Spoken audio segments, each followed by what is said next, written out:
5 seconds. That's all it took. A 5-story building packed with 1,500 shoppers on a Tuesday afternoon. Gone. Swallowed in the rubble before anyone could even scream. But here's what they got wrong. The gas leak theory, the terrorism angle, all of it wrong.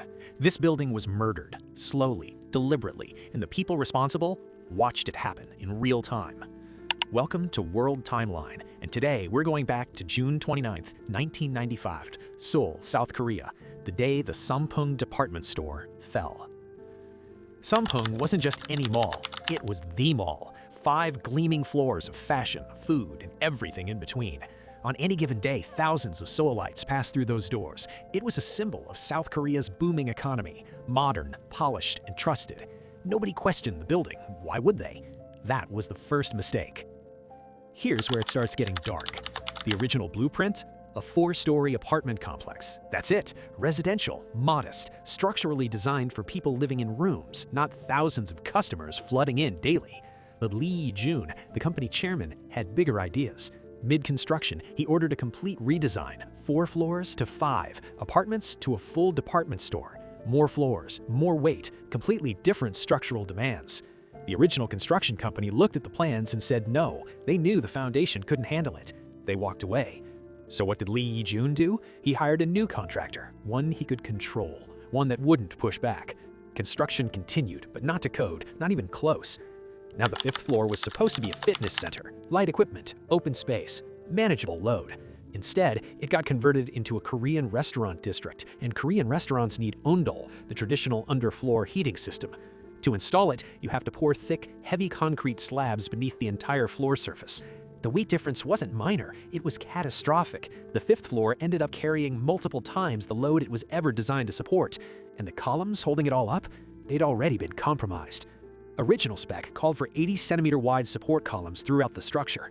In the actual build, those columns came in at 60 centimeters, a full 25% thinner than designed, and some were removed entirely, cut out, because they were in the way of shop layouts. A building is only as strong as what holds it up, and what held Sampoong up was being quietly dismantled, floor by floor. 2 years before the collapse, management decided to relocate the rooftop air conditioning units. These weren't small machines. We're talking about compressors weighing a combined 4.5 metric tons. The correct way to move them? Cranes, proper equipment, careful distribution of load. What they actually did, they dragged them across the rooftop, directly over the weakened columns below. Every scrape, every vibration, damage. And once those units were running daily, the constant mechanical vibration kept hammering the already fractured structure from above every single day for 2 years. The cracks started appearing, and they kept growing. The morning of June 29th, the cracks were impossible to ignore. Engineers were called in. The verdict was unambiguous. The building was at serious risk of collapse. Evacuation was recommended immediately. The 5th floor restaurant was closed and its staff sent home. But the rest of the building stayed open. Chairman Lee Jun reportedly refused to close Sampoong because he didn't want to lose a single day's revenue. The shoppers below, still browsing, still eating, still trusting, were never told. And this wasn't just negligence happening in a vacuum. Investigators later found evidence of widespread bribery. Building inspectors had been paid off, safety violations had been signed away. The entire system that should have caught this, corrupted, compromised, bought. At 5:57 p.m., the roof collapsed, then the 5th floor, then the 4th. In 17 seconds, the entire building pancaked into itself. 502 people died. Nearly 1,000 more were injured. Survivors were pulled from the rubble for days. The last one, a woman named Yoo Ji-won, was found alive after 16 days buried beneath the concrete.